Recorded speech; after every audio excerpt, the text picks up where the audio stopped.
everyone. I'm going to call this regular meeting of the HERE Commission to order at 6:34 p.m.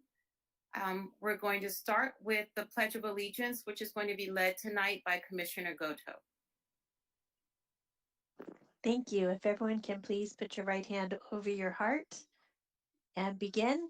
I pledge allegiance to the flag of the United States of America and to the republic for which it stands, one nation under God, indivisible, with liberty and justice for all.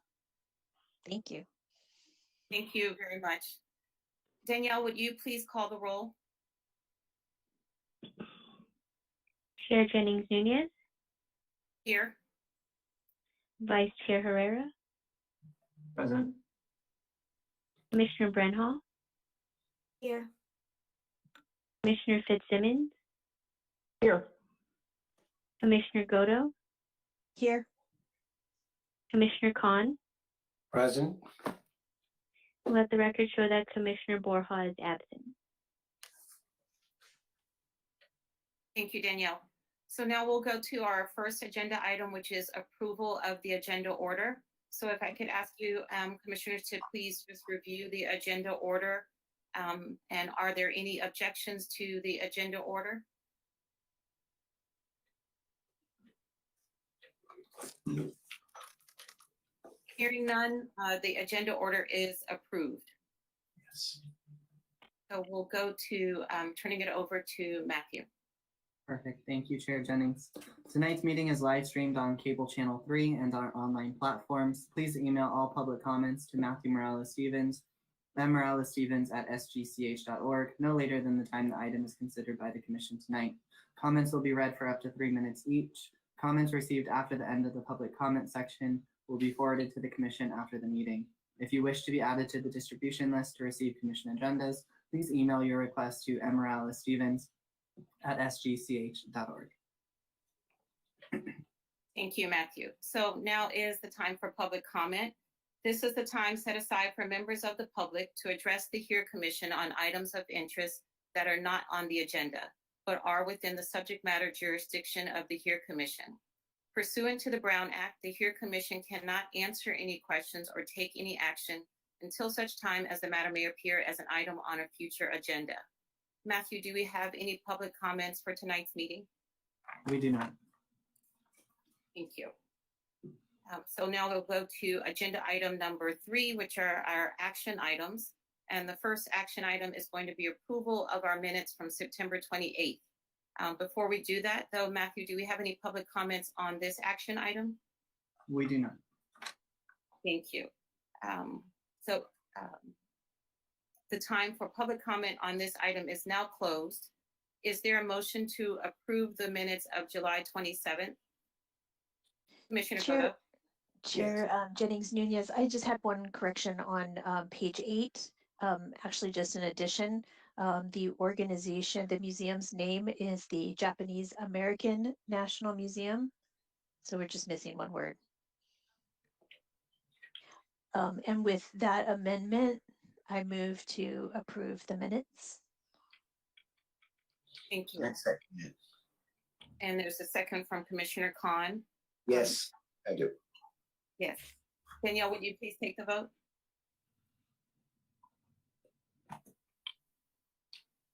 Commissioner Brenhall, Aye. Commissioner Fitzsimmons, Aye. Commissioner Goto, Aye. Commissioner Khan, Aye. Chair Jennings-Nunez, Aye. Vice Chair Herrera, Aye. Commissioner Borja, absent. Motion passed by a vote of 6 ayes, 0 nays, and 1 abstention. Thank you very much. So now we're going to get to our discussion items.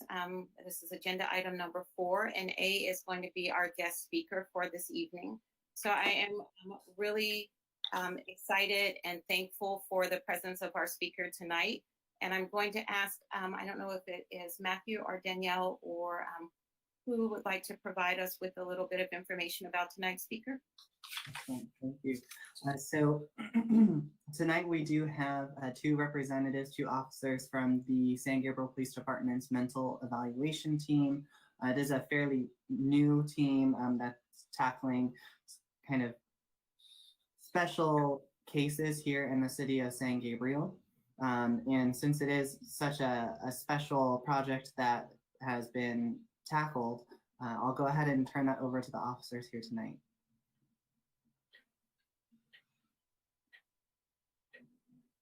Hi, guys. Hello, everybody. I'm Officer Magañez. My partner here is Officer Cecily Ramirez. I am I was the first Met officer here. So I no longer part of the official team, but I was one of the persons who helped create the team. A little bit about myself. I did about 10 years in community mental health before I was an officer. After that, I did about 5 years working for a regional center. I was a director of a program that served people with developmental disabilities. So I have a lot of experience in working with this population. I really enjoy working for this population. I think when back in November or October of 2017, when the chief kind of thought about this program, I didn't think that was something that I was going to enjoy as much, but it really is an amazing program. I think that definitely mental health is something that's on the rise. I think that this team has done some amazing things, and one of the things that I asked of the people that came after me was, whatever you do, make this program better. And I think that, you know, the gentleman who came in and became the Met officer after me did a great job as well, and just made the Met team even better. And I know that Officer Ramirez here is doing some amazing things with Met and where we're at this moment. I'll let her kind of give you a little background on herself. So, hi, everybody. I'm Officer Ramirez. Call me Cecily. I don't mind. I have been a police officer for 5 years. Before that, I was a CSO with a different department, and I rode along with their Met officer. So I kind of already knew once I got into law enforcement, this was a position for me. I have a bachelor's degree in psychology, and I definitely did a lot of hours of counseling with the San Gabriel School District. So I am aware of all the schools within San Gabriel. It's close to my heart because my mother worked for the school district as well. So I grew up in San Gabriel. Being in this position, this spot, I really wanted it due to the fact that I am so close with the schools, and I do know a lot of the staff, which helps tremendously in regards to getting to be able to speak with the children and students within our schools, not just when they are dealing with the mental health crisis, but just to get to know them, to have a good rapport with them. I think that's super important, just so that they don't think of me as someone who is coming onto campus because they are in trouble. I want them to think of me as a person that they can come and talk to, whether I'm in a uniform or not. That's really important to me. So I have a very big tie into mental health. And I do take this seriously because I do have family who suffer from mental health issues. So this is definitely close to home for me. And all I'm here to do is try to make the students and community of San Gabriel be okay with sharing that they do have a mental health problem, if they do, and to reach out if they need help. With that being said, when they do ask for help, I do have resources to give them. I do work with a licensed clinician 2 days out of the week. I wish I can have her 4 days, but I don't have such luck with that one. That's way above my pay grade.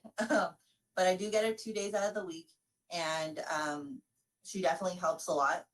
We the amount of calls that we have received for mental health reasons has increased drastically because of COVID. I don't know how many house calls I've gone to where it's only kids that I'm speaking to. And it's really heartbreaking. But I talk to them. Some of them don't need hospitalization right then and there. They just want someone to talk to. And if that's going to be me, then that's going to be me. That's why I'm here. I give them my information. They have my work cell phone number. They need anything, they can call me. I don't know how many times has someone called me while I'm at home after hours and I'm talking to someone at home. I don't mind. This is my job. I'm basically here 24/7. My supervisors don't know that, but hey, it's okay. But this is something that I'm truly passionate about. Mental health, again, it hits home for me. It's something that I wanted to do before I got into law enforcement. So this is truly where I feel most confident in. But I love it. I know sometimes it can definitely be stressful on us, dealing with stress on our own, whether we have personal lives, we have family drama as well. And but all in all, it's a great community to work with. Knowing that not police officers also deal with stress, I recently created the peer support program, which is a program to help the mental health of our officers. I think it's a big, important role to play. There's a very high rate of suicide amongst officers. So with that being said, I created the peer support program because I went through my own incident where I don't think their support was provided well. So this program is a team of 5 advisors, and we are all actually going to go to training next month to be able to talk to our fellow officers and partners if they have any issues that they're maybe dealing with and they want to share that they don't feel comfortable sharing at home. We are brothers and sisters. We're here for each other. We spend most of our time with our coworkers than our family anyway, so we might as well be there to help each other as well. So that's a little bit about why I'm here and why I'm doing this. But if any of you guys have questions, I would love to answer. So I know some of you, I guess the first thing we might want to talk about is what is MET? What is a mental health evaluation team? All right, so I'll try to define that for you. What that is that's a collaboration between us, law enforcement, and the Department of Mental Health. So we actually have a licensed clinician from the Department of Mental Health. The department pays for the officer, and Department of Mental Health pays for the clinician. So we don't have to. The department actually does not have to fund for the clinician. So what we do is, and MET teams have been around for a long time. I think initially they started with LA County Sheriff was one of the first departments to have a MET team. They started with, I believe it was somewhere around 3, and those 3 MET teams had to respond countywide to respond to psychiatric issues. LAPD then started their own program after that. They kind of centralized the mental health program. So the way it works for them is they have a centralized team, and when they had somebody who was experiencing a mental health crisis emergency, they would respond after the fact. The initial responding officers would deal with the crisis, and then the mental health team would come in and assist with that individual who's having their psychiatric emergencies. Little by little, various little smaller cities, Alhambra, Monterey Park, Pasadena, they all started catching on as well. They saw the need the increased number of calls that were mental health related, and saw the importance of that partnership. San Gabriel obviously was one of the cities that jumped on board San Gabriel PD. One of the first things that our chief did when he got here was implement the MET team and the school resource officer, which didn't exist prior to him being here. But like I said, not just in San Gabriel, but countywide, there's been an increase in of mental health related calls, and they require a different response. Someone who is paranoid or delusional, when they see people in uniforms and all that kind of stuff, it could be a scary. It could be scary to someone like that to see someone approach them. The Met officer has significantly more training than a regular officer. They deal with they're not subject to calls, so their primary focus is to respond to people who are experiencing psychiatric emergencies. And so that being said, as a beat officer, as a regular officer, you're usually going from call to call. You're usually trying to rush things and get to the next call because you have something else, another call waiting. The Met officer has the luxury of taking their time, trying to build rapport. They are also better equipped to, with resources that are available. Just having that clinician who's, obviously trained in mental illness and mental health disorders and all that kind of stuff is a huge resource. Having that clinician, we are also able to access information that a regular officer cannot access. For example, our clinician is able to run them in the system to see if they've been hospitalized before, where they're receiving treatment, as long as they're in the county system. So that kind of helps the officer better respond to that situation. We have a little bit more knowledge going into it, and we know how to better respond to that individual. So nine times out of 10, our clinician can tell us what they're diagnosed with. So if before going to a call, if we know what they're diagnosed with, we know also what can trigger them. We don't want to trigger a person with mental health issues. So we're trying to be as safe as possible and go in with the right mindset. So, hey, we don't want to say this because this is a trigger.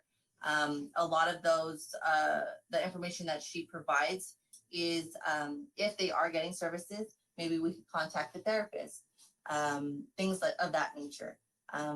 Again, yes, I do know more than a beat officer.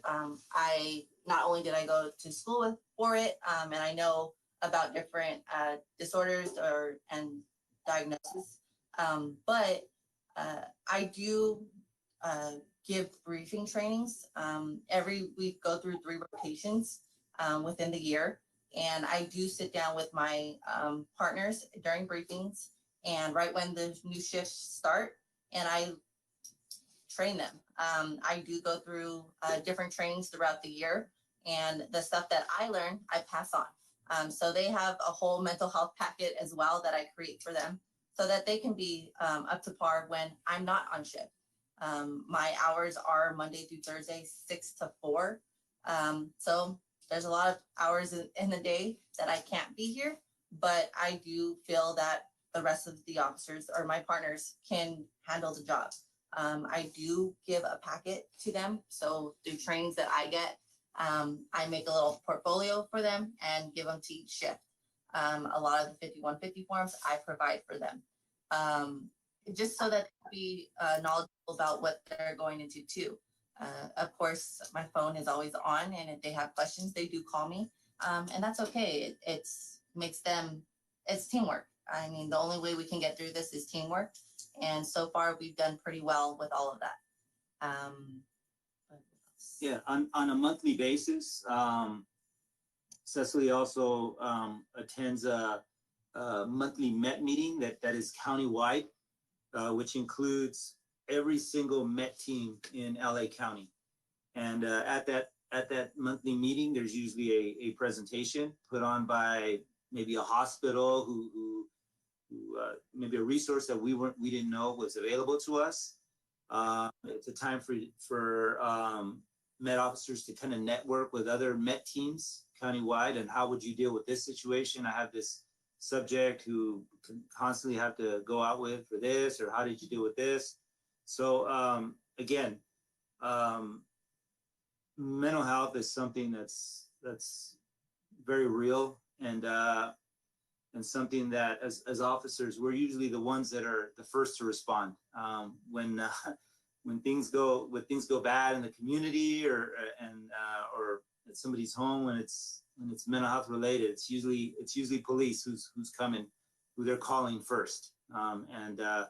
So the better we are, the better trained we are as officers, as a Met team, the better it is for everybody. And so, like I said, I think Cecily has done a great job of keeping our officers up to date on the latest stuff. And I think this is one of the greatest additions that have come our way for the police department. One of the greatest programs. It's one of the most successful ones that we've had. Really is a good program.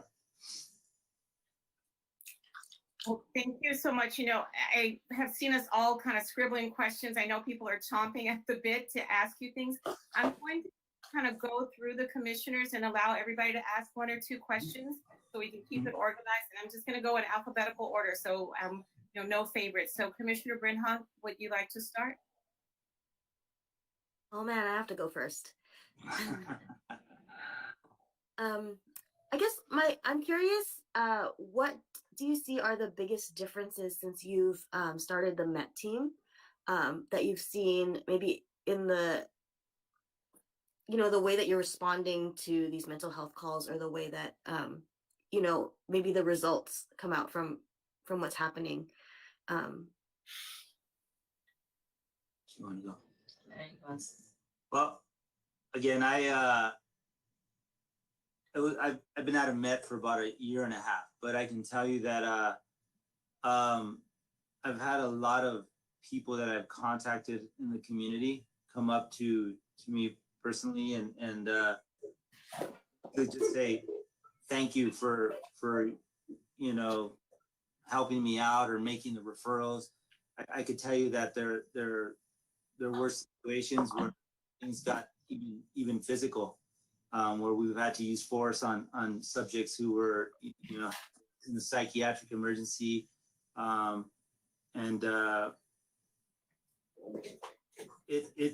it had a huge impact to me at one of our national night outs when a subject who I had to hospitalize, like I said, and had to put him to the ground because he had a knife in his hand, and he came up to me and he told me, sir, that day you saved my life. You saved my life, because I was really going to take my life that day. And even though we struggled, to me, it was extremely rewarding that we were able to have an impact on that. And, I'm sure Cecily has stories as well.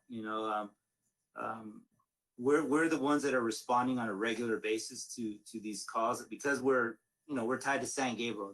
And so we pretty much know who's, some of the regulars are. I think Cecily will tell you, I think they refer to them as high utilizers in the mental health system. They're constantly using services. But because we are here, I think they're actually getting hospitalized less.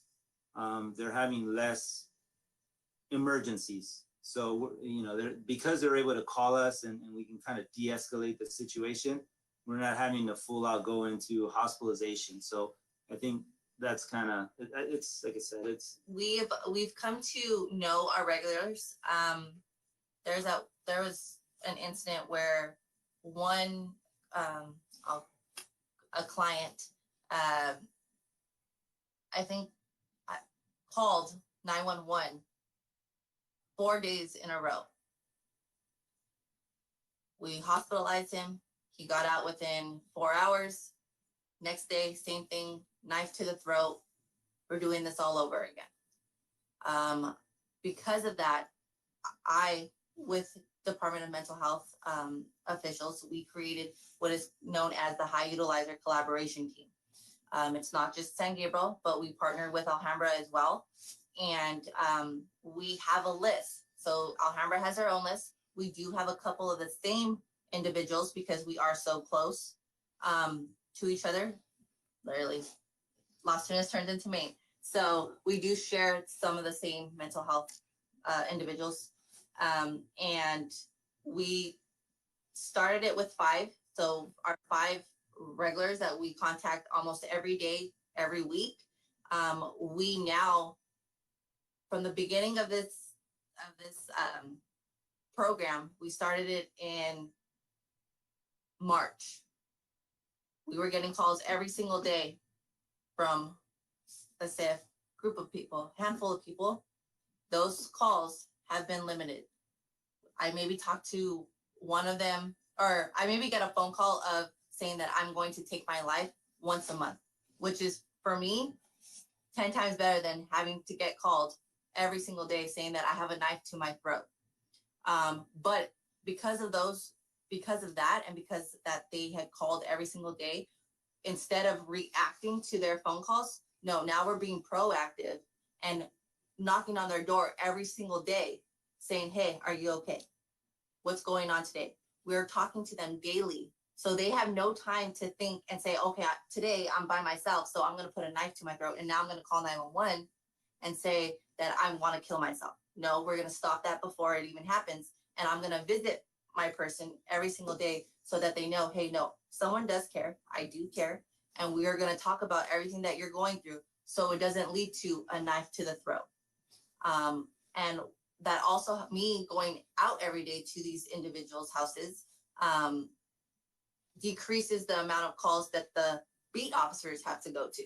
So they can handle the 459 to the vehicles, the residential burglaries, the thefts, the 911 alarm off calls. They can go do that while I'll take my school resource officers because we're in the same office. He'll be my backup, and we go and handle these calls every single day. On the days my clinician is here, then she comes as well, which is even a bigger help because then she can, if he says certain things, then hey, I have a pamphlet for that. Let's call this number. We can get you to talk to someone for whatever issue you're going through on that day.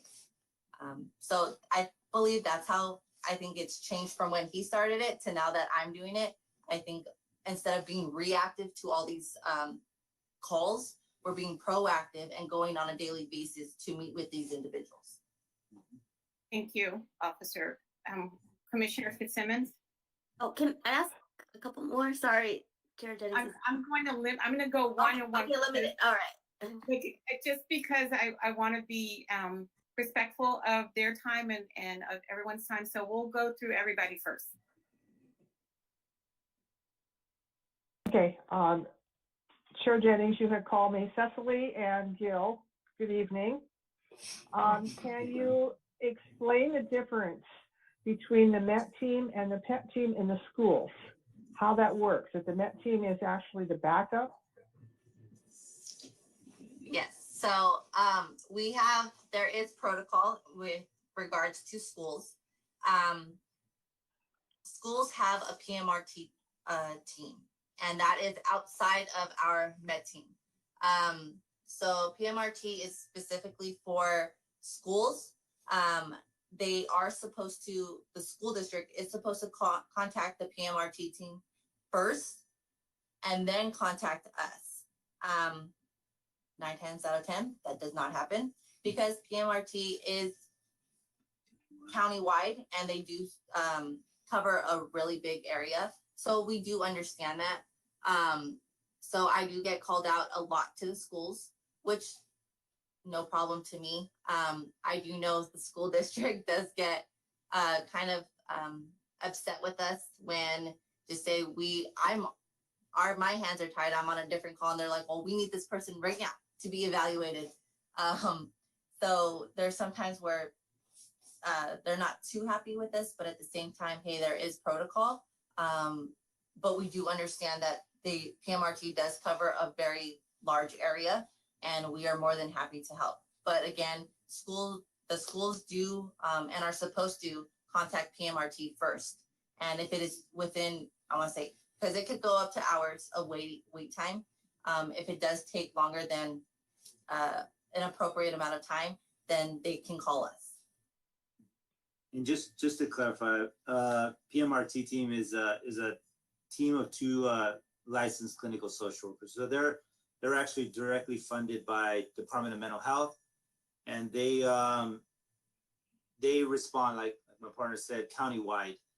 The problem with that is there's only 2 or 3 teams for the whole county at one point, and they're going from call to call as well too. And their primary role is to do assessments for someone who's having a psychiatric emergency who may need to be hospitalized, but the delay can be they're countywide, so they could be Northern County, Southern County. I mean, it gets to be a 3 or 4 hour delay by the time they get to you. It doesn't make sense for us to for the student or to have to wait that long. So if they're gonna have to wait that long, assuming the Met officer is not tied up with another psychiatric issue in the city, then yeah, they will respond or will respond to deal with that. Thank you, Commissioner Fitzsimmons. And I know that everybody has a lot of questions. I really don't want to be rude. I just want to give everybody a chance to ask their questions. So Commissioner Godo. Thank you. And thank you, Officer Ramirez, for your dedication to your mission. I was curious, you mentioned that you only have 2 days of the clinician's time. And I was curious how that is determined. Is it because of the size of our city? Is it shared equally amongst the Met teams? If you know, I'd be interested to know how we can maybe help lobby for a 3rd day for you. Well, I'll let that one because I was around when I think when this program was put together. Some cities like Alhambra, Monterey Park, they do have a full-time clinician. Pomona has a full-time clinician. So I guess it's more of a funding thing. I think the Department of Mental Health, since they're funding the clinician portion, they, I guess, ran out of full-time clinicians to do this, and because every city saw the need for a Met team, they started saying, well, we're going to have to split your clinician with another city. We share our clinician with El Monte Police Department. We actually got lucky. El Monte was supposed to team up with Baldwin Park, and at the last minute, Baldwin Park stepped out. I think their chief called our chief and said, hey, I got an opportunity if you guys want to jump on board, and we quickly jumped on it. And we had a Met team like in a week or 2. Yeah. It was like the phone call came in, and like I said, it's been a great partnership. We don't have our clinician the other 2 days. She's in El Monte, but we do have access to her. I mean, even myself and detectives, I know that I'm going to go serve a search warrant or something, or that I'm going to have to contact the subject. Part of my workup that I do, I also call Marcella and say, hey, Marcella, can you run this person? I just kind of want to see what I'm dealing with. So that, as detectives as well, it's another resource that we use. Yeah. A lot of times, Met is out there with us on search warrants, and they're out there helping to deal with the families who, this could be traumatic events for someone who's going through that. And so it's nice to have a clinician and our Met officer to kind of sit there and be supportive for that person while we got to do what we got to do. So, yeah. So I only have her on Tuesdays and Thursdays, but those Mondays and Wednesdays, if I need to call her, I'm calling her, yeah. Even if she's at El Monte. Excellent, thank you. Commissioner, Vice Chair Herrera. Yes, thank you, Chair Jenny Nunez. First of all, I want to commend both of you guys and what you're doing out there in the community. When it comes to mental health, I think I have a slight of an insight on that. And that's because I went through actual emergency myself when I was 19. And I'm not afraid to mention it. Before I didn't want to mention it, but I know that it's very important for people to hear my story too, because there's a lot of people out there that have gone through similar situations as what I have gone through. But regardless, if you're having issues out there and you're listening to this right now, to this broadcast, and you know somebody that's going through some kind of crisis or emergency, there are resources out there. And I'm glad that we brought this together and put this up for here commission and here in San Gabriel. And we're actually approaching this topic and talking about it. And I'm glad that you guys are doing what you guys are doing. So really quick, if you allow me to explain what happened with me. I grew up in South LA.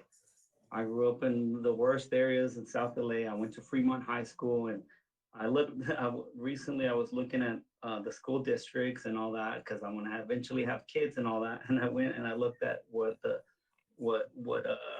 my schools were rated at, and they were all under 3. So that's pretty bad. 2, 1, and 3. That's my education as I was growing up in South LA.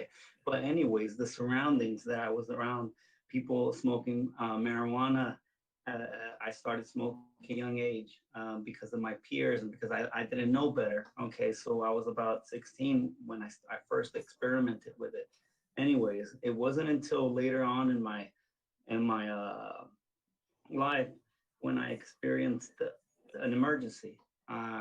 Luckily I landed a nice job in Hollywood. I was working as a stage manager, and I took on little various roles, getting paid really good. Almost was joining the union for Universal.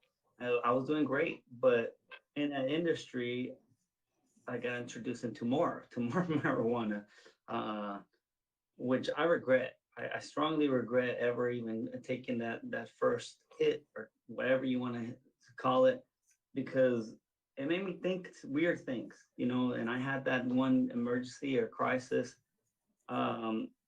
And my family thought that it was over, that's it. Like, I'm going to be that person with the mental health issues. But they didn't give up on me. They didn't give up on me. And my brother, he doesn't, he creates his own medicine right now, natural stuff. So they started giving me supplements to strengthen my mind.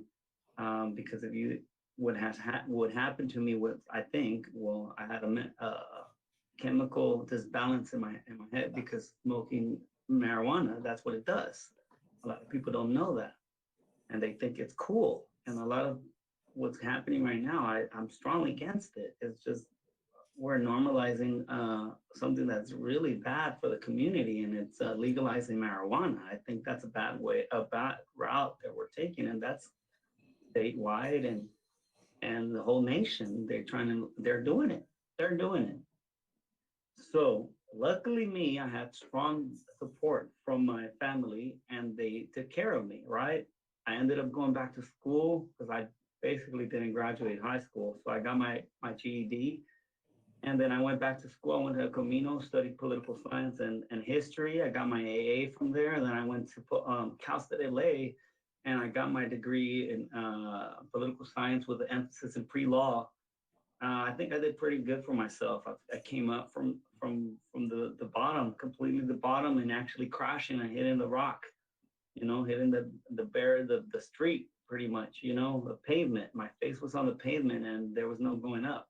But now I work for a great company, Southern California Gas Company. They gave me opportunity. I came up through the ranks, and now I'm a supervisor, and I'm dealing with 30 employees, which are great people. Everybody has different personalities, and I deal with high level stuff, with emergencies and fires, and dealing with the fire department and with the police, and real big incidents. And there's a lot of pressure on me, and a lot of responsibility on me, but I'm able to overcome all those other stuff that I went through, and I'm a whole different person, a changed person, completely changed person, the different person. If you see me, if you interact with me, if you see what I'm doing in the community, you wouldn't know what I went through.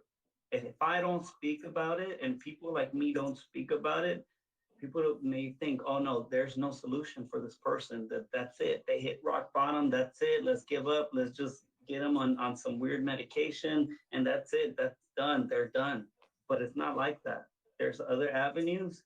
And as long as you have people like you that really, really care, and I really appreciate you guys that what you're doing, that as long as we have these systems in place, I think we'll be in a good place, especially for the city of St. Gabriel. So I'm really happy to hear what you guys are doing. And now my question is, So Vice Chair Herrera, I'm just going to ask you to hold your question for a moment, or well, thank you for sharing that. Certainly, we have to talk about mental health and normalize it. So hearing your story normalizes it for people. I'll kind of allow you a quick question. okay, For super yes. quick, super Okay. quick. Thank you, Chair Nunez, Jenny Nunez. So my question is this: with the legalization of marijuana, are we seeing an uptake in mental health issues, and what are we doing to combat that? Thank you. So yes, there is a lot of the issues that I do see is because of the use of drugs, not just marijuana. And then a lot of these individuals couple drugs with their psych meds that send them through the roof. So it is hard to evaluate someone when they are under the influence. At that moment in time, when a family member does call on the individual who is suffering a mental health crisis while they're on drugs, we make sure they are safe as possible at that moment in time. However, we do not conduct an evaluation while they are under the influence, because then they're not in the right state of mind. We do for them to come down, and we make sure we have every family member in that household's information, and we come back. We try to come back within the same day. If not, whether Marcella is here or not, I'm back the next day at that location. I do flag that house within our dispatch center, just so that when I'm gone during the day, the night shift, the night crew knows, hey, this house, there was an incident. However, this is what my evaluation was at the moment. I will be doing follow-up the following day. If there is a need for night shift to go out to that location, they're more than welcome to call me. 9 times out of 10 they don't, and it usually works out. So I'm gonna keep that hopeful for future events. But with the couple drugs and psych meds, it does not help. But again, to say not to use it, I mean, it's just they're gonna use it. I don't have control over that, and if it's on them, it's just a misdemeanor now, and they get cited out.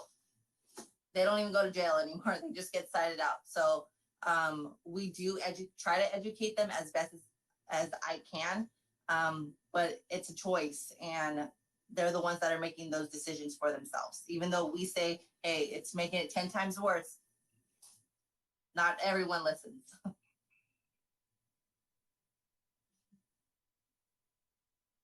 Thank you, Officer Ramirez. Commissioner Khan. Good evening, officers, and thank you for being there. My question that I had, and it looked like Chair Jennings saw my notes because I've got like 7 questions, but I'm just gonna take them off. What are the various services that you do include? Because mental health could be anywhere from disturbance in the community to begging on the street to somebody just flipping out, and so it's like a whole slew of services that could be in works. So just can you just briefly explain in this kind of Of course. So with when we do our evaluations, when it goes towards an individual who's having a mental health crisis at home, or whether a student is having a crisis at school, we do an evaluation, and if they meet the 3 criteria, whether either they're a danger to themselves, a danger to others, or they just cannot take care of themselves, we do take them with us and we take them to a psychiatric hospital where they are placed on a 72-hour hold. Whether they are kept for 72 hours, that is beyond my control. That would be up to the doctors at the psychiatric hospital.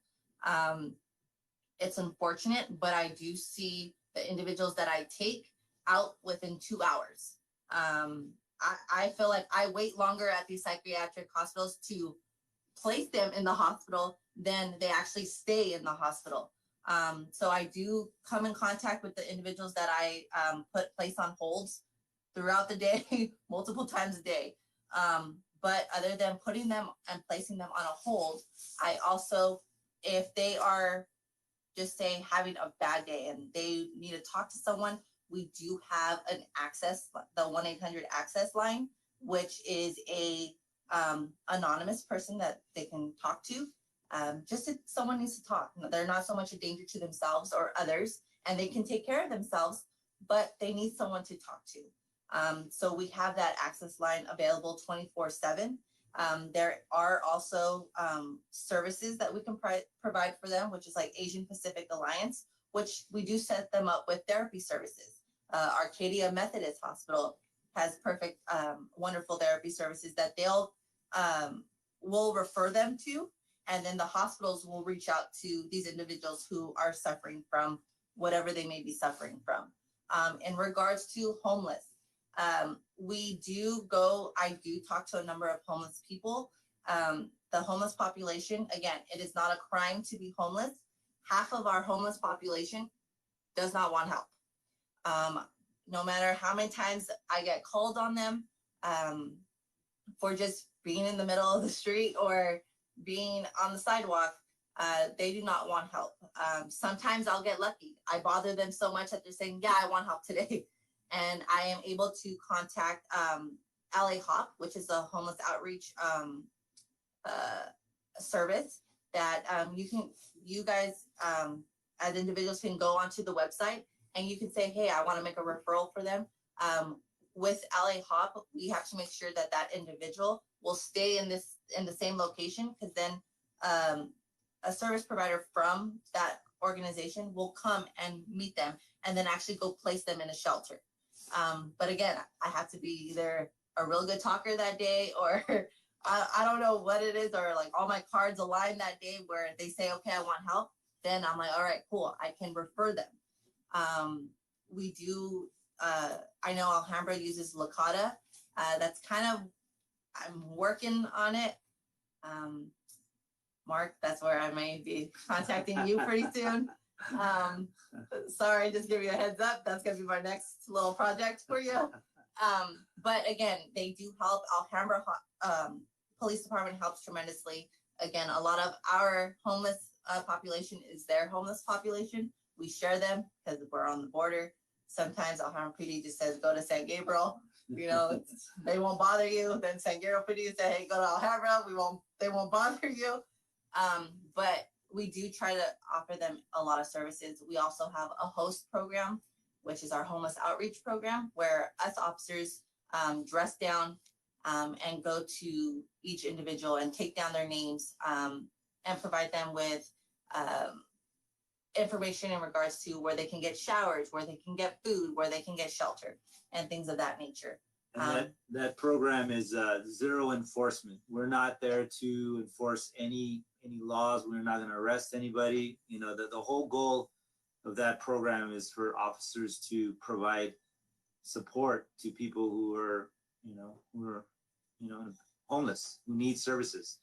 So like I said, when we're out there dressed down, like I said, the whole goal is to get you connected to services. No enforcement, zero enforcement. We're not out there to run people for warrants or none of that stuff. It's strictly out there just to help, and that's Measure H money. It's money that comes to different cities that's specifically meant for that.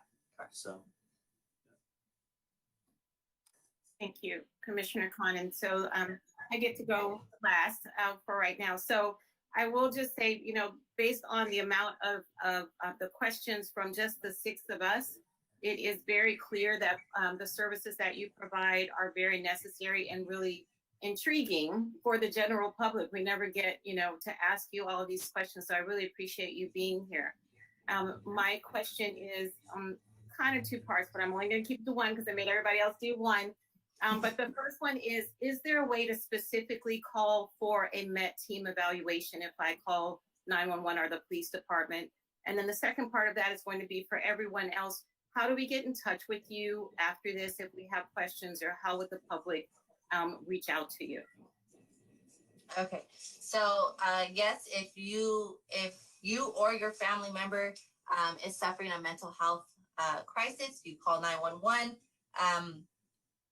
Because of the nature of how you tell them what is going on, they will automatically call me. My call sign is 72. Once that 72 goes out and they say, hey, you respond to whatever address, this is what the situation is, I'm already on my way. So I'm en route. If it is a day that I am not working, a lot of, again, my officers who are not me are trained to handle the same situations. It's just a little bit, they get a little bit more when I'm here just because of all the training that I have gone through. But again, no matter what, if you call 911 and you or your family member or a friend is going through a mental health crisis, I am going to be responding. As far as getting a hold of me personally, I do have a work cell phone number, which is listed on our city website. The San Gabriel website has our police department section, and I am listed on there. There is a picture of me, unfortunately, but all my information there, my email, my work cell phone, as well as my office line is all online. Thank you, Officer Ramirez. And I see your name, so we all know that, Cecily Ramirez, but the other officer, can you please give us your name again? Sure. It's Officer Gilbert Magana. Gilbert Magana. You can call me Gil. That's fine. I'm currently assigned to the Detectives Bureau. But like I said before, I really enjoy working with this population.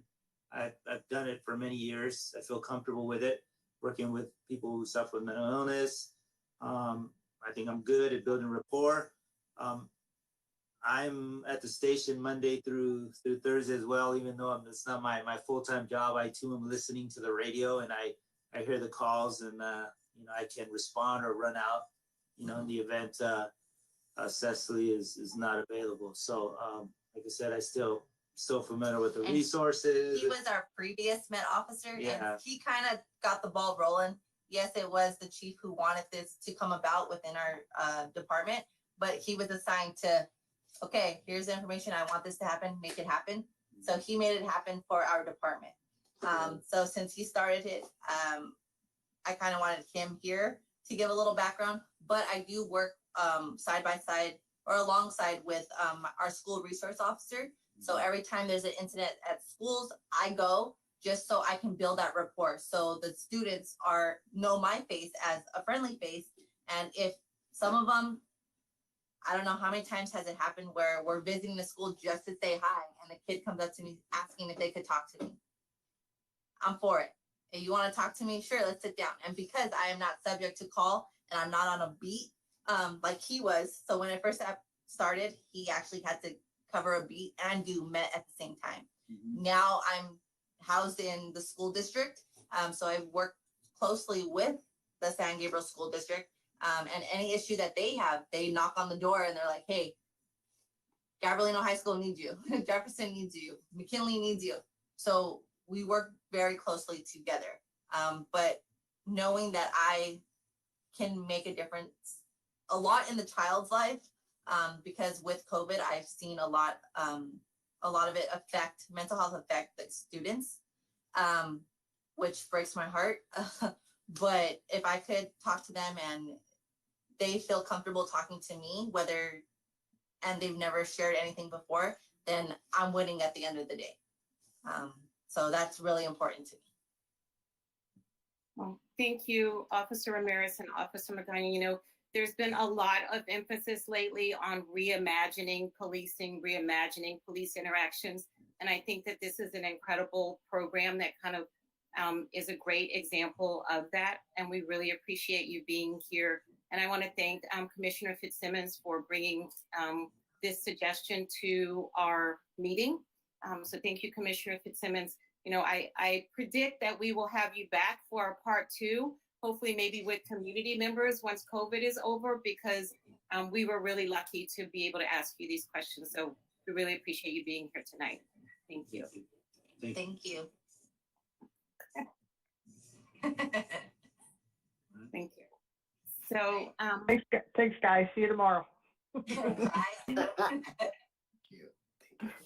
so we will dismiss our officers to either hopefully their homes, hopefully you're on your way home with our appreciation, and we're going to continue on. Actually, I think I may have missed one thing in terms of our meeting. So Matthew, do we have any public comments on this discussion item?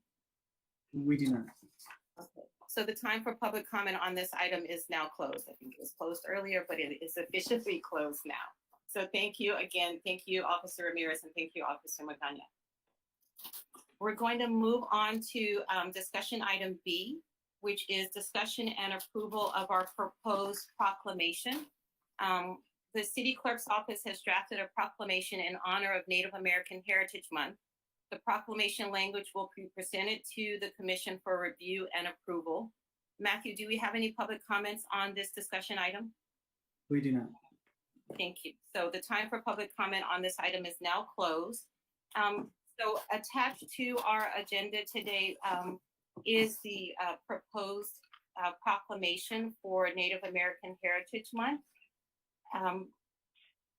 If you have any comments, and I do have a few suggestions, this is the time to convey those. So do we have any comments or discussion on this?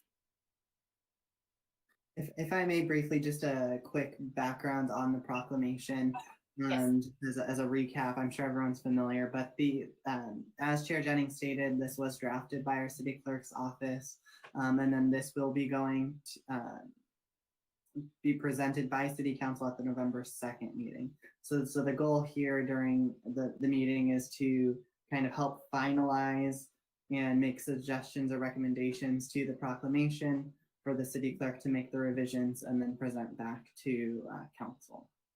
So with that, I'll turn it back over to the Commission for discussion. Thank you, Matthew. So, well, anyone, does anyone have any input before I provide mine?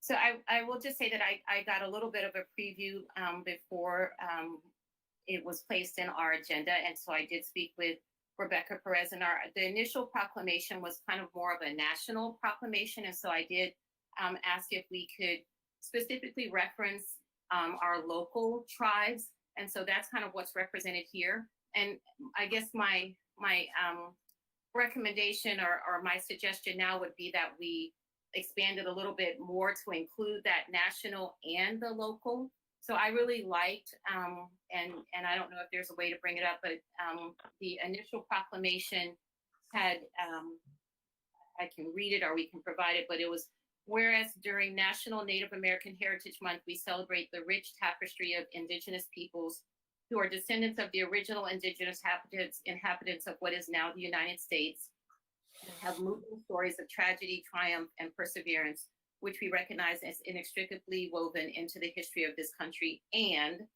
whereas Native Americans have enriched our heritage and continue to add to all aspects of our society through their continued practice of teaching economic, environmental, and cultural sustainability.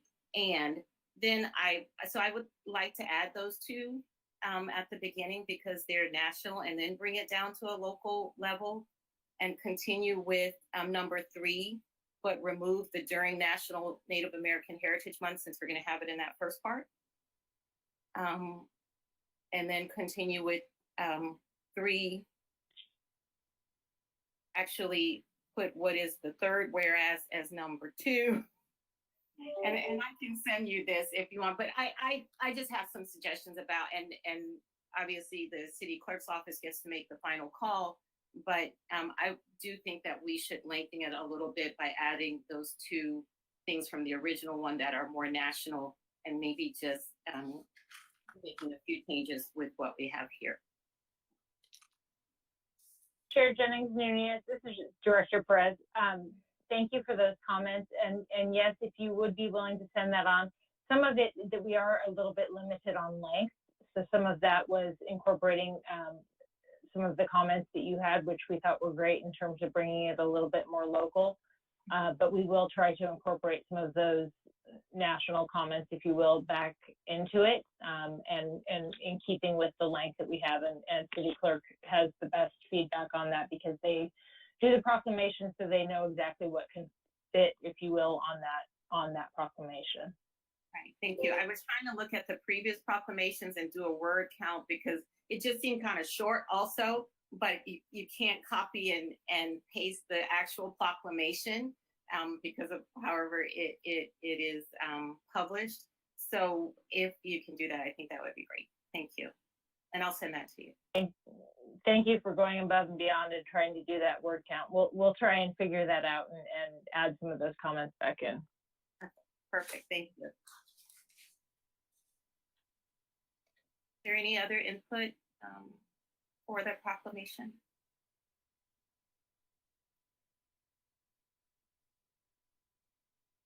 Otherwise, I don't know if once you make the changes and have the final one, can we at least just distribute it to the commissioners just so that they are aware?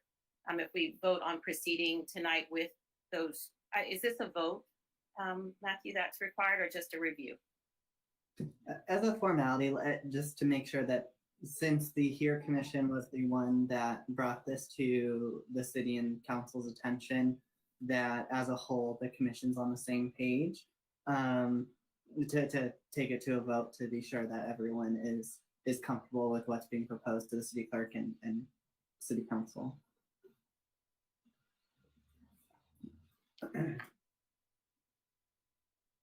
So if I can have a motion to proceed with the proclamation for Native American Heritage Month with the proposed additions and the understanding that you will be able to review but not vote on the final version.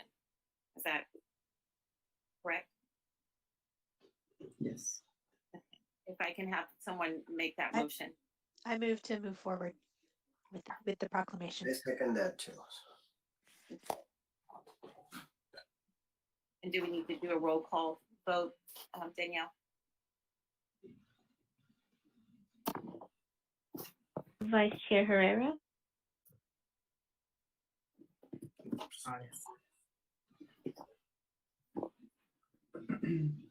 Commissioner Borja, absent. Commissioner Brenhall, Aye. Commissioner Fitzsimmons, Aye. Commissioner Godo, Aye. Commissioner Khan, Aye. Chair Jennings Nunez, Aye. motion passed by a vote of 6 ayes, 0 nays, 1 absent, and 0 abstentions. Thank you, Danielle. So our next item for discussion is discussion of our annual work plan and action plan. Just as a reminder, the annual work plan was approved with amendments at the June 15th City Council meeting. The commissioners tonight will discuss the progress made on several of the items, particularly in categories 2, 3, 5, and 7, and we'll go over that. But those are community engagement, youth engagement, accessibility, and data collection. Matthew, do we have any public comments on this discussion item? We do not. So the time for public comment on this item is now closed. Let's see, Matthew, I don't know if you have a suggestion. I know that there are 3 items that I am aware of that fall under our action, our annual work plan. One is going to be our youth survey. One is our youth ambassador application.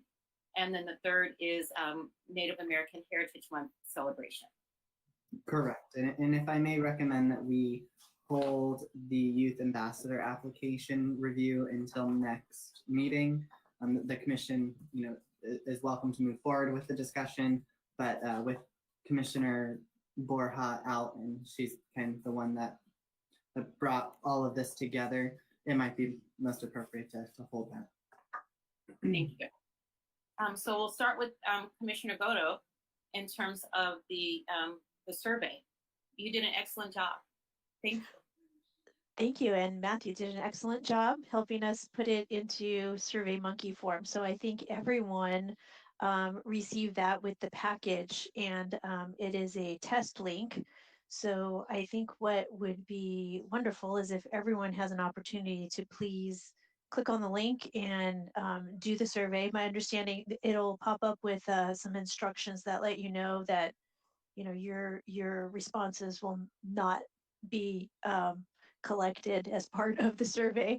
Matthew was able to do sort of a draft version for us.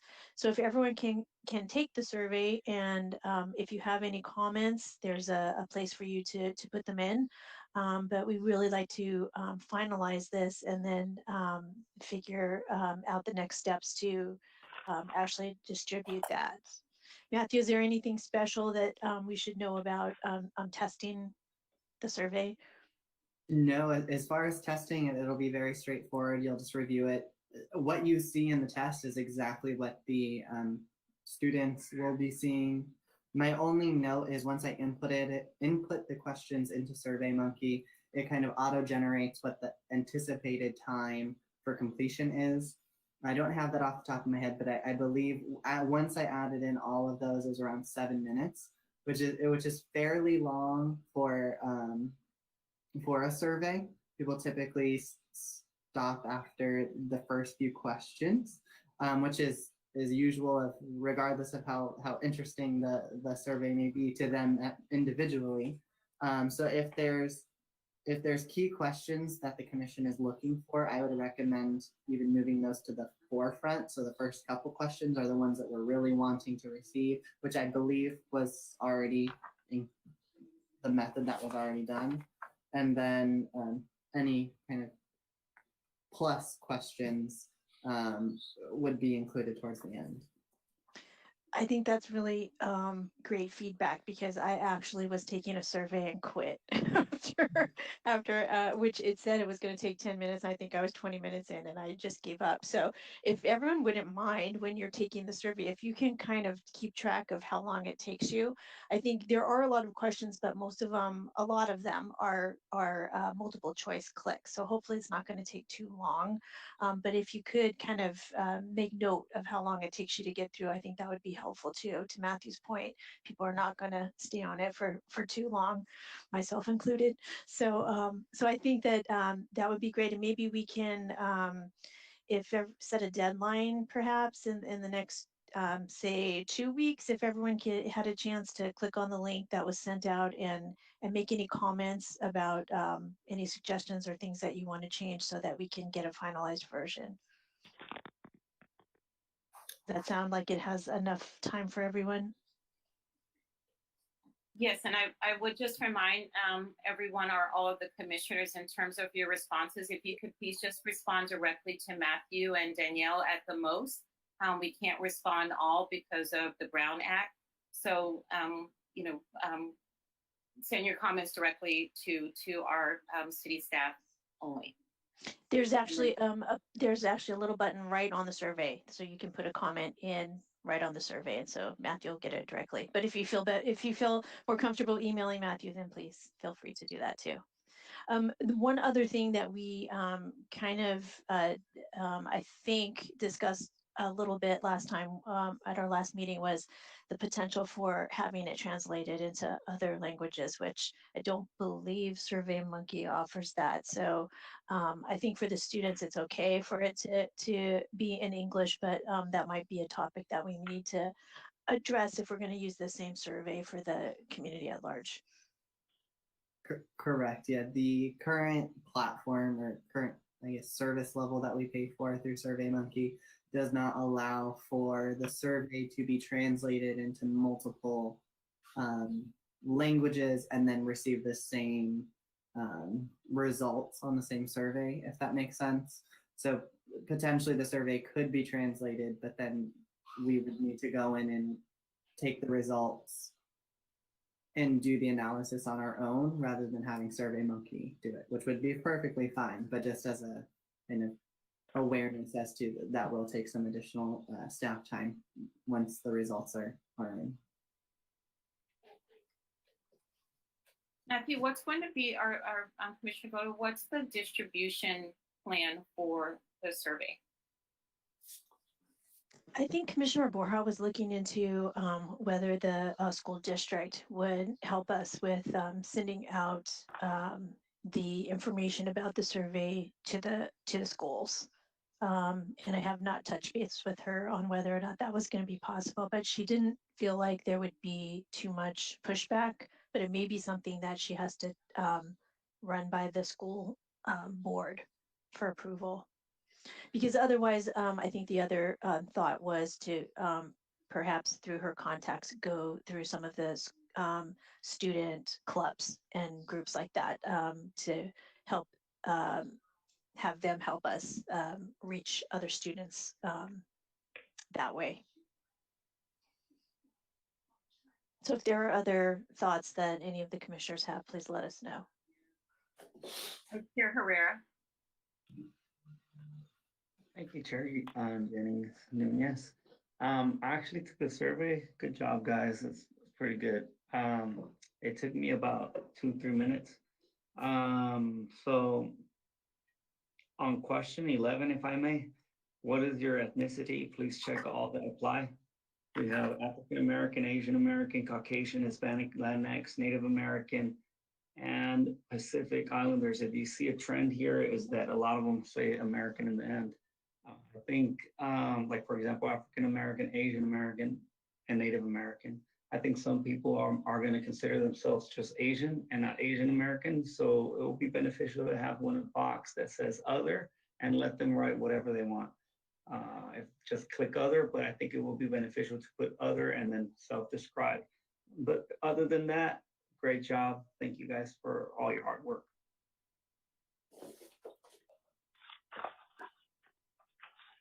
Thank you, Vice Chair Herrera. Are there any other questions, comments, suggestions? What is the website that we would go on? There's actually a link that was sent out with the agenda package. So it should be in the email that Matthew sent. Maybe we can send it I'll have again. to look. Yeah. I'll look back for it. The commission is in a separate email. So what age are these students that we're engaging in survey? Well, I think the thought was initially to outreach to the high school students. Okay, sounds about. And if I may, and it's also set up so that it can be used for other purposes because it does have an age range on it. So, yes. But We could, to Matthew's point, we could maybe hold that if we were going to send it just to the students, but we did include the age range because we were thinking that this might be used more broadly as well. And maybe some teachers want to take it, I don't know. I guess along those lines, certainly we have connections with San Gabriel Unified School District, the public school system, but hopefully we can find a way to reach out to more of the youth in the community who aren't necessarily connected with SGUSD. So that's just if people can brainstorm on those ideas of how to connect with those students, either going through schools directly or private schools that are in the area, or just finding another way to contact them. Yes, one thing we didn't mention is Matthew also was wonderful in assisting us with potentially having a QR code. So that might be something that we could have like at the library or places where, other students might be as well. So I think that's a great idea. Well, great work. So please, if you haven't taken the survey yet, go back to that and email the email that Matthew sent out with our go-to-meeting invite. It's in the body of that email. If you look at that long string of letters that says Survey Monkey at some point in it, click on that and that will take you to the link. But otherwise, Matthew can send it out again just to make sure. Thank you, Commissioner Godo. So our next item is the Native American Heritage Month celebration. And I'm going to ask Commissioner Khan to go first and just letting you know a little bit about what we have been up to. He is my partner in terms of putting this together along with Matthew and several other city staff members. Well, we met about a couple of weeks ago. We met with the chief and in the Arbor Park, and we spent about about 45 minutes with him. And the city took the interviews. They made a movie, and we had asked questions, and then there were predetermined questions with the team themselves. And I felt that it was the chief was very happy, and he basically responded positively to the importance given to him and to the tribe and so on. And the rest, I believe, there's a video being put together, which would come through for the city. And I guess that's about all I can say. There are things happen, but I mean, I'm sure that Chair Jennings can cover that part too. So, okay, I'm done with my brief. I'm so sorry. I got a quick phone call. I stepped away. I didn't hear it, but I'm sure that you relayed that we had a really wonderful conversation with Chief Morales, who is of the Gabrielino Tongva tribe. And in addition to that, so, I really want to commend the city staff, Matthew, and then he also gave me the names of our two videographers who are Kristen and Victoria Villalobos, who are senior recreation leaders for their work on this. They really put together, I think, a really wonderful celebration as our first celebration of Native American Heritage Month that's going to consist of several items. So the first is going to be through the San Gabriel Public Library, that they are putting together a display of literature about Native American culture. I haven't seen it yet, but I'm assuming that some of the authors are going to be Native American authors about their experience. So please, please, please visit, our San Gabriel Public Library. There's also links to the LA County Library and their celebration of Native American Heritage Month that you'll find, I'll tell you in a minute, but on the San Gabriel website, and I think through the public library as well. I had mentioned to Matthew at one point, just my pie in the sky, could we do an essay contest? And he actually made it happen. So we'll have to figure out how we're going to advertise this, but there is an essay contest. So we're asking people to write between 250 to 400 words that, let me see, where is it? 1, 2. So it is an essay contest, and the prompt is: describe ways in which the indigenous peoples of the region have helped shape the city of San Gabriel, including but not limited to buildings, art, and architecture. And they're going to submit that to Matthew, and we're going to figure out how we'll judge that contest. There are 2 prizes. One is going to be a $50 gift card to Target, and the other one is going to be a $25 gift card to a local business. And then, as Commissioner Khan just mentioned, they have put together a really wonderful, I'm sure it's going to be wonderful, I haven't seen it yet, but a wonderful video that is going to be accessible on the city's website to celebrate Native American Heritage Month, kind of similar to what we did for Chinese New Year and for like the Christmas tree lighting, all because of COVID, and we're having to stay safe. The city has put together videos for several celebrations. And so they are doing the same for Native American Heritage Month. So I really, really appreciate all that they have done. And if we're able to do this in such a short time and not being able to get together, I know next year is going to be just incredible. Chief Morales is hopefully already looking forward to it. We're planting the seed already. one other thing that I want to mention is that all of this is on our city website. It's a little hard to find, I will say. So I'm going to say if you're on the home page, you go to About Us. Then you have to go under Media Inquiries, News and Information. Then you have to go to Events. And then it's Cultural Celebrations. And if you click on that, you will come to the page on Native American Heritage Month.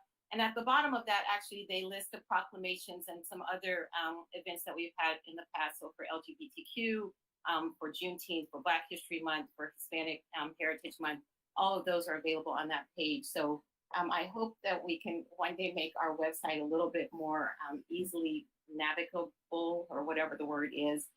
But it is available there, and so that's going to be really wonderful. Matthew, do you have anything to add? Oh, Commissioner Brinhoff. I just want to say a great job, everybody, for putting that together and coordinating it. I think that that's great.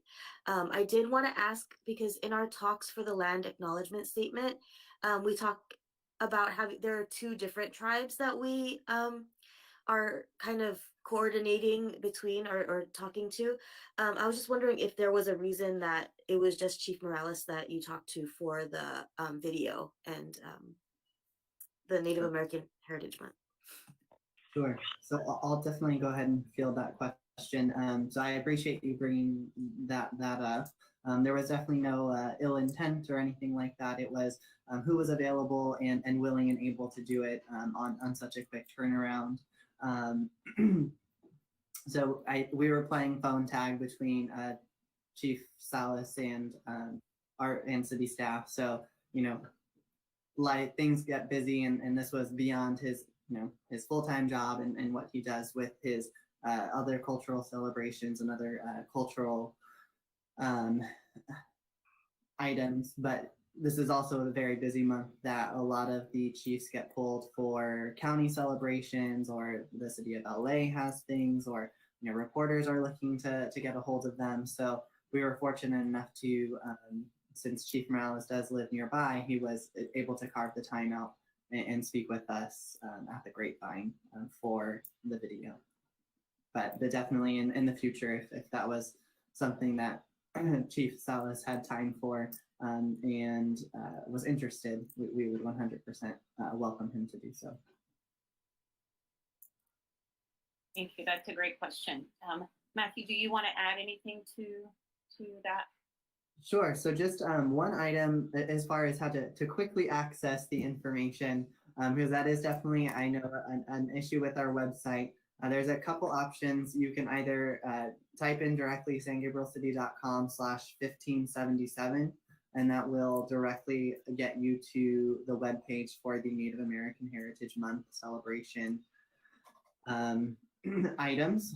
The other way is to go to the main page, click the special events button, which is in green, and then click on cultural celebrations and then Native American Heritage Month. So, but with that said, we definitely have a strong team that's working on the video, and that will be ready tomorrow for review by Chair Jennings and Commissioner Khan, as well as city staff, to make any edits. And it is slated to get posted on YouTube November 1st. So assuming our public information officer has the time for a quick turnaround, then we should be A-okay and ready to go for that deadline that we set for ourselves. Perfect. And then our hope is that we are going to also show it at our meeting in November, kind of as a celebration at the end of Native American Heritage Month. And we are reaching out to a representative from one or both of the tribes. We are hoping that someone will be here to kind of just give us a few words as we wrap up Native American Heritage Month at our next meeting. That's our goal. Thank you. So with that, we said that we're going to hold off on discussing the application, although I will say that I reviewed it and it looks great. So when Commissioner Borja is available, we can discuss that further at our next meeting. And then I do just have one other thing under annual work plan. At one of the previous city council meetings, I did send in a public comment concerning a budget for the HERE Commission. And my response was that we need to be specific. So if there are particular items that we feel we need a budget for, that we need to identify those, to develop a budget, and then to send that into City Council for review and discussion. So I would like for people to start thinking over this next meeting or two about that area. A couple that I think I've identified really belong in the community engagement category. That part of our work plan is that we would hold kind of public education or information, like inviting the Met team to come and speak to our public. That, you know, they might be able to they might do for us just as city employees, but if there are other groups that we would like to come in to invite that are within the purpose of the HERE Commission, that might require a budget. And then the second thing is our recommendation to the city for some type of DEI, which is diversity, equity, and inclusion, or implicit bias training. That wouldn't necessarily be a budget for the HERE Commission, but kind of similar to the translation discussion. It would be something that we recommended to the city that is going to require a budget. So those are the two areas that I've identified. I don't know if there are any that anyone else has been thinking about that the HERE Commission would like to facilitate that might need a budget that you'd want to mention right now. If there's a budget for the Native American Heritage Month, is that not it would not be considered part of this budget? So as of That's right the now, question. there is no budget. If you notice it, so you know, as it has been said, certainly the city staff's time is not free, but it isn't counted as part of a budget for the HERE Commission. So are part of our resources, I guess, and so we're not being counted. You know, that's not being counted as part of a budget for this event. Next year, I would certainly hope that there would be something more of a budget if we're planning a more extensive celebration. But You did mention the $50 gift card as well, though. Is that like outside of it? That's outside of it. Matthew gathers up gift cards, I think, from previous celebrations. And so sometimes there are some remaining gift cards that we can utilize, that they utilize, like for trick or treat, the trick or treat celebration. I know in previous years I've gone and they'll have prizes and they'll give out gift cards and that kind of thing. Yeah. Yes, Commissioner Herrera. So I'm just, we're talking about all these things, and I want to throw some things out for eventually someday, maybe next year, when we all come back to normal. And that's possibly a celebration for the creation of the HERE Commission, and try to host it every year where all the commissioners go out there in the community, and we'll have booths with people from the community, like the police department, and a lot of the programs that we have to offer for the community there. And that would be a great opportunity to have the community come to us instead of having us go to the community, which I think we should do too as well. But if we can facilitate some kind of like a festival, including everybody come out and show your colors or show who you are or what you represent, and then we can have little booths, like I said. I think that would be pretty cool. I don't know, what do you guys think? You know, I know that there are going to be some opportunities coming up soon for us maybe just to at least have a little booth to introduce our commission to the public.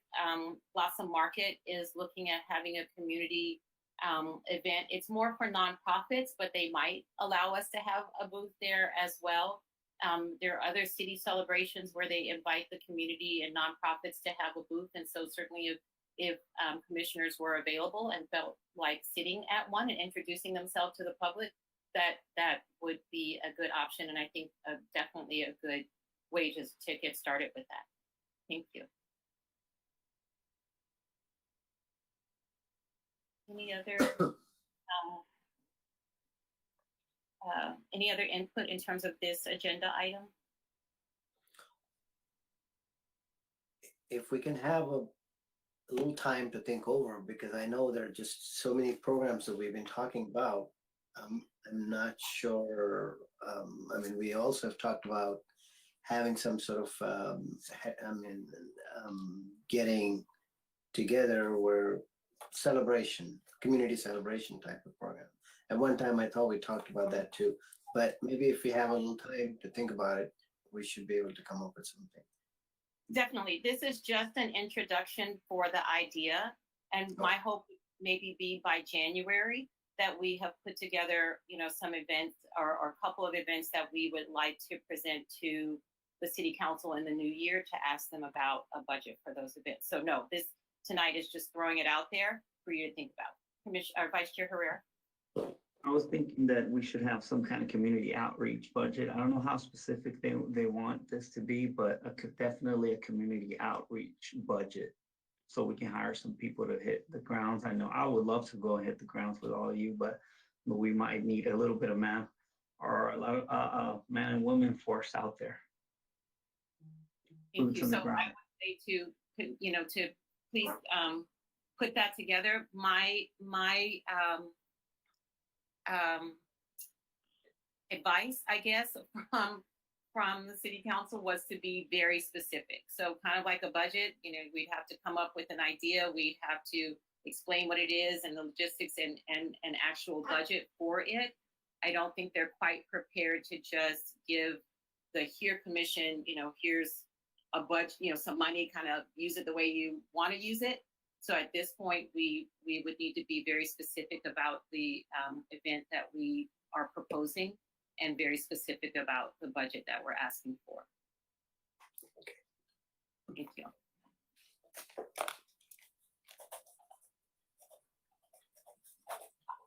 I think you're muted, Chair Jennings. Sorry. If there aren't any other questions on this agenda item, then we'll go on to agenda item D, which is our land acknowledgement statement. Chair Jennings, if I may, before we move on to that, just to provide one update on the first item, which is, I believe, the equity training. So we are working with our human resources director to formalize something for the city. I wish I had more details to update, but the person we were looking to work with to potentially provide some information was injured and cannot meet with us right now, unfortunately. But the city is actively looking to formalize a training for staff. So that discussion has been started. And we're looking to make something that's more engaging for employees. I think it was mentioned by commissioners that we don't want something that's click through the slides and kind of do what has to be done, but rather it's going to be specific to the population that the staff are serving, as well as engaging enough to where it sinks in and allows the staff to use that in the real world on the job. Hopefully we'll have some more information about the meeting minutes. Thank you, Matthew. I think that's really encouraging to all of us that they are taking our recommendations from our action plan and moving forward with them. So I appreciate that. We all appreciate that. Thank you. Any other comments? So now we'll go on to agenda item D, the land acknowledgement statement. As Commissioner Brenhag mentioned, she and I are the representatives for the HERE Commission for the Land Acknowledgement Statement Committee. Commissioner Brenhag, I'll let you take it from there. Okay. I mean, I think this last meeting was mostly kind of talking about logistics, kind of, and clarifying how we're going to meet with the tribes, separately, and how we want, and finalizing the questions that we want to ask. I mean, I don't know exactly. I think we're aiming for like mid-November, right? Is that the case? Right. We have a tentative date, November 10th, for with both of the tribal leaders. And we were gonna try to do one meeting for how long? Like 45 minutes or something, and then another meeting kind of directly after on the same day. Correct. So the goal is to have about a 15-minute break in between. That way, commissioners or the committee members can take a break and be fully engaged for the next speaker. But as far as the length of time, I think that still needs to be determined based off of the question. So staff will likely come back with what looks most appropriate. That way, we're not cutting that first speaker short.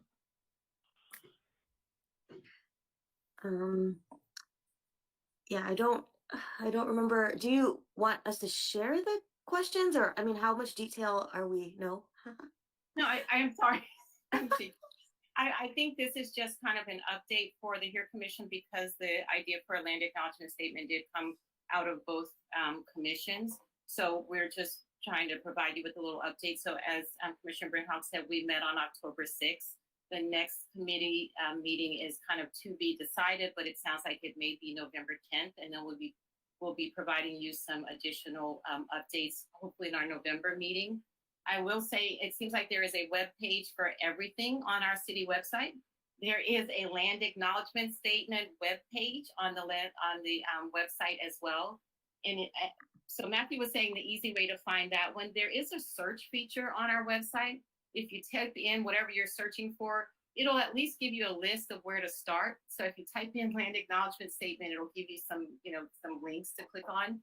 But as part of that page, it explains a little bit more about the timeline that led up to this land acknowledgement statement committee. It has an FAQ as about what a land acknowledgement statement is.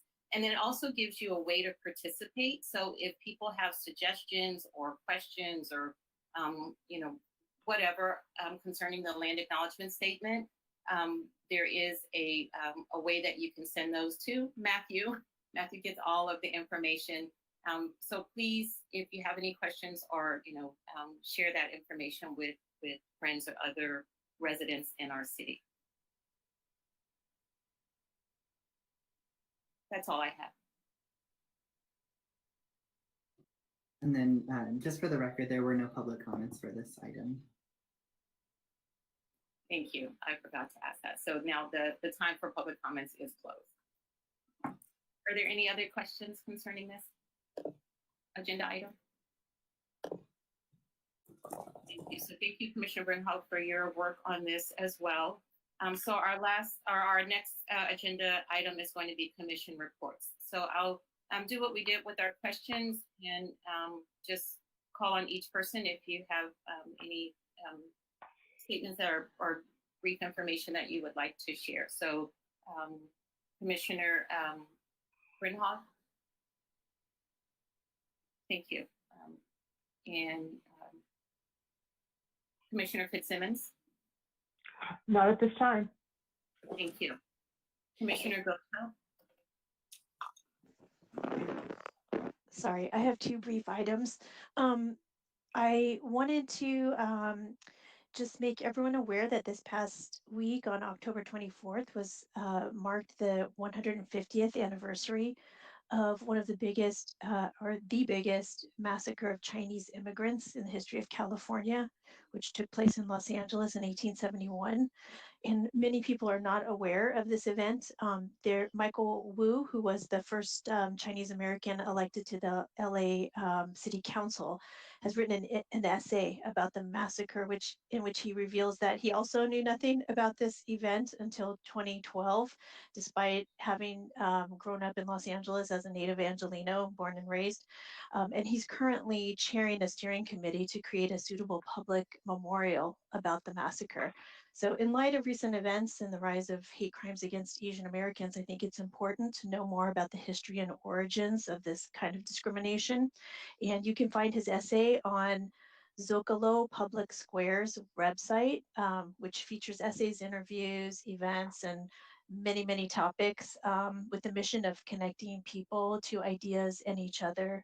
And the website address is www.zocalo Public Square, zocalopublicsquare.org. And then my second item, just briefly in recognition of Native American Heritage Month, next month in November, I would recommend a podcast on National Public Radio called Code Switch, which is self-described as fearless conversations about race that is hosted by journalists of color. And it tackles the subject of race with empathy and humor and explores how race affects every part of society, from politics and culture to history, food, and everything in between. Their October 13th episode is entitled Skeletons in the Closet, and it tells the story of the decades-long struggle by the Seminole tribe to reclaim the remains and artifacts of their ancestors from the Smithsonian Institution, the National Museum of Natural History. You can find the story at www.npr.org. It's in the podcast, along with many other topics of diversity and inclusion that may be of interest. They feature critical race theory, the origins and meanings of the term Hispanic, and they also, their new podcast unpacks some of the 2020 census data and what it shows about the changing demographics in the US. So those are my 2 items. Thank you. That's excellent information. Commissioner or Vice Chair Herrera? Thank you. That was really good information. Thank you.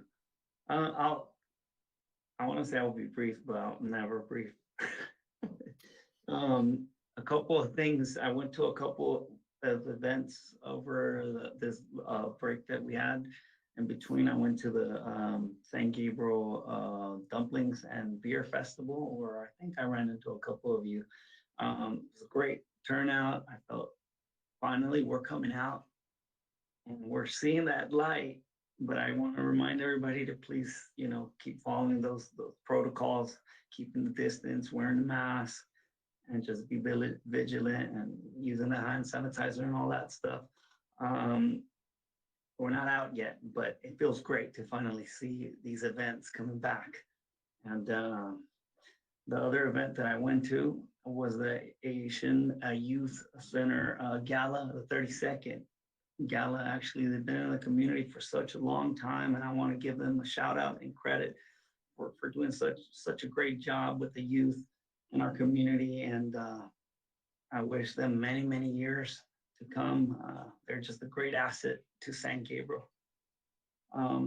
Last but not least, I would just like to, somebody was talking, Chair Jennings was talking about a video with Matthew, and I just wanted to say, maybe if we can make a video about the HEAR Commission, a brief video that we can share. We can all say, hey, my name is Godo, or, everybody basically, Commissioner Godo, or Brian Hoth, or Fitzsimmons, Jennings, and just really quick, and what we're doing, and then sending it out and then sharing it so that we can get more traction. I wish that we can get more traction and have more people actually involved when we get back to normal. Come and invite them to the chambers and to interact from the public comments that we're gathering right now as it is. I don't think we have that much traction as far as people being live, and I'm sure it has to do with something that we're doing it virtually, and hopefully they can see it afterwards. But I think we should be spreading the news and spreading the word and what we're doing, and introduce ourselves to the community. And not only that, also provide that video in the Asian languages that we have here in our community and in Spanish. And I think that would be a great idea I don't know if we could do this sometime soon. I think quick video, 3 minutes, really quick recap would be great. So with that said, thank you guys. I know we're getting through the holiday season, so be safe out there, and that's all I have, okay? Thank you, Vice Chair Herrera. Commissioner Khan? Perfect.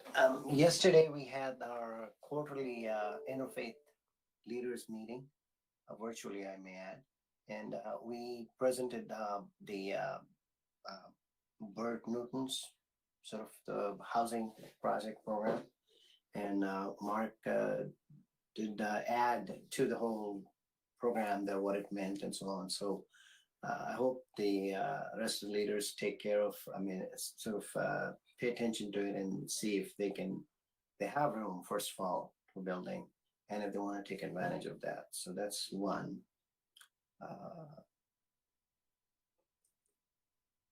second, I forgot, I'm sorry. Okay, if it comes to you, you can close our meeting with it. So I'll just do two things that are a couple of things that I just want to remind people of. Hopefully they will hear before they occur. That our city is having their annual trunk or treat. It's going to be a drive-through event this year, but that is on October 29th.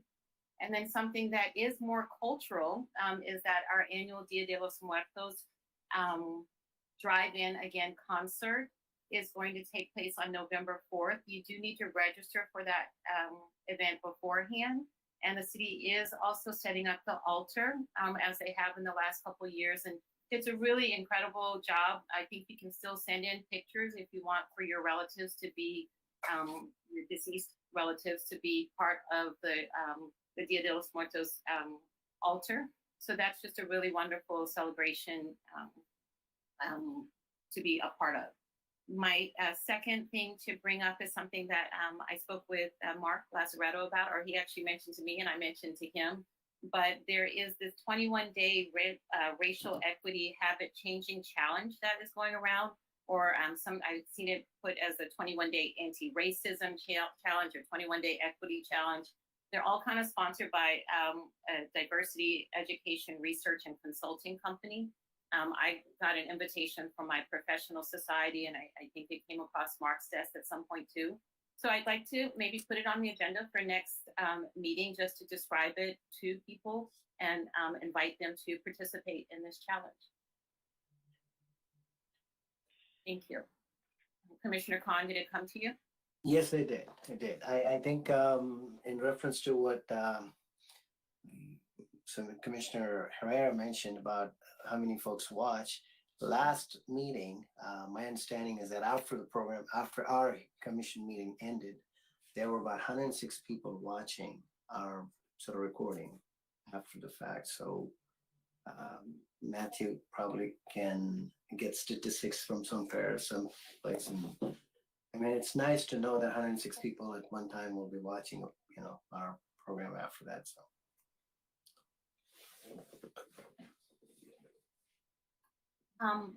Okay, thank you. So we'll continue with agenda item number 6 with the staff comments. Sure. Thank you, Chair Jennings. One of the items that we wanted to bring to the attention of the commission were the dates for the November and December commission meetings. So the November meeting is November 23rd, so just a couple days before Thanksgiving. And then the December date is December 28th. So just a few days after the Christmas holiday, which falls on that previous Saturday. So we have a couple options. We can, of course, or the commission has a couple options.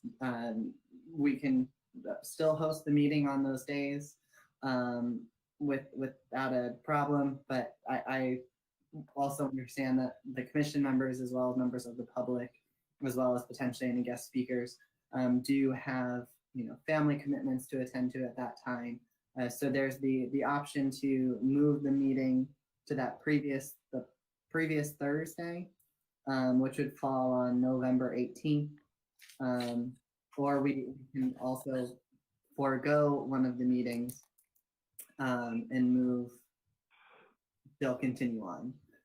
So I'll use council as an example. There are meetings at times that they do not host, which is noticed, and then we move on with the remaining meetings. With that said, keeping in mind, we also do have still the Land Acknowledgement Statement Committee meeting on November 10th. We still have then the HERE Commission meetings as well. So moving it up to that Thursday would be a quick turnaround for staff as well, from one committee to the commission, since it's the same staff that staff those two. On another note is the annual work plan, which was touched on by Chair Jennings with regards to the budget component. So we are at the next commission meeting, we will be agendizing, kind of starting to discuss and develop the 2022 annual work plan. If you can believe it, we're already thinking about 2022. So at the next meeting, I would encourage all of the commissioners to come forward as we did last time with 2 or 3 items that you'd like to see on the work plan, and if there are costs associated with that, to go ahead and let us know if you think there is one, and then we can help with the analysis of that as well moving forward, with the goal of taking that back to council in January or February for approval. Because there are still some items on the work plan that the HERE Commission will need to finish as well. So it's, as we know, the HERE Commission doesn't take any idle time. So there's still plenty of time plenty of items to keep the HERE Commission moving forward and progressing forward in the city. So with that said, I'll turn it back over to the other staff and see if there's any other staff items. I did have a question. I don't know if it's something we can talk about right now, but so half of us are appointed and up for reappointment or whatever early next year. So when does that change over and how does that work? I wish I had an exact answer off the top of my head. Potentially Mark or Rebecca will have that off the top of their head. So I'll turn it over to them, or we can also email you the information as well. Thank you, Matthew. We do typically reorganize all of our commissions in April, and we are looking at changing that as we change our city council terms to November. That change was made a couple of meetings ago at the city council level, so we have to look at all of our commission terms and decide when those will all change over. So long story short, it could be sometime in the middle of next year, or more likely more in the November timeframe. And we would extend all of the commissioners to that November timeframe if we ended up doing that. It's going to be a decision that the city council will make. And I did just have one other staff item, and that's to thank Matthew and Lucy and Danielle. I think Commissioner, our chair, Jennings Nunez, pointed out things like Trunk or Treat and Dia de los Muertos. And the 3 of them have been taking on the role of supporting the commission on top of all those other duties. And I would say, and I'm a little biased, but I would say they've been doing a phenomenal job of that. And Rebecca hasn't taken away duties from them in order to make up for this. So I do thank them on behalf of the executive team for taking this on and not only doing it, but doing a phenomenal job at it. Yes, they do. Thank you, Mark. It's definitely our pleasure. Thank you, thank you, thank you, thank you, thank you. Matthew, I'm sorry. I for the next meeting, are we setting a date now, or do you want us to send in suggestions? Was November 30th at all an option? The last Tuesday in the month?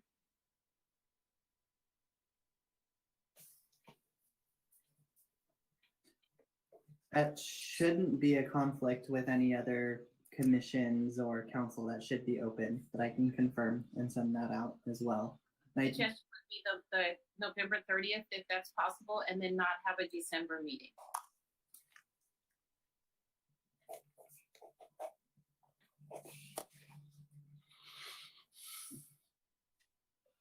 I just wanted to make one other staff comment. There is an item coming up in the community that I just wanted to let the commission know about. There's a group that has come forward that is a volunteer organization called Seniors Fight Back, and they are having a self-defense class, and they're offering that for seniors and actually anyone in the community who's interested. And that will be held on November 7th, so it will be before any other meetings. The flyer was finalized, I believe, today, and so we can send that out to the commission so that you're aware of it, but did want to let the community know as well. That will be held on November 7th, which is a Sunday, and they'll hold workshops or self-defense classes one at 9, one at 10, and one at 11 on those days, and they'll be held at the Adult Recreation Center in the tent area in the back, which is just adjacent to the Mission Playhouse. So that is a great opportunity for anyone in the community who's interested, and particularly geared for seniors as well. So if you have any interest in that. So, Thank you. Are there any additional staff comments? Yes, but just one last item. So I appreciate Chair Jennings for her suggestion of November 30th and then the removal of the December meeting. I just wanted to be sure that there weren't any objections from any of the other commissioners on that. not from me. Good. All right, excellent. So then we'll go ahead and get moving on the agendas for the November meeting, but we appreciate the feedback. Thank you. Thank you, Matthew. So with that, I'm going to move to our last item, which is adjournment. The next regular HERE Commission meeting will be held on Tuesday, November 20, well, I'm sorry, is tentatively scheduled for Tuesday, November 30th at 6:30 p.m. Information regarding matters to be considered at each meeting will be available on the Friday before the HERE Commission meeting on the city's website at www.sangabrielcity.com. This regular meeting is now adjourned at 8:32 p.m. Thank you, everyone. Thank you. Appreciate that. Thank you.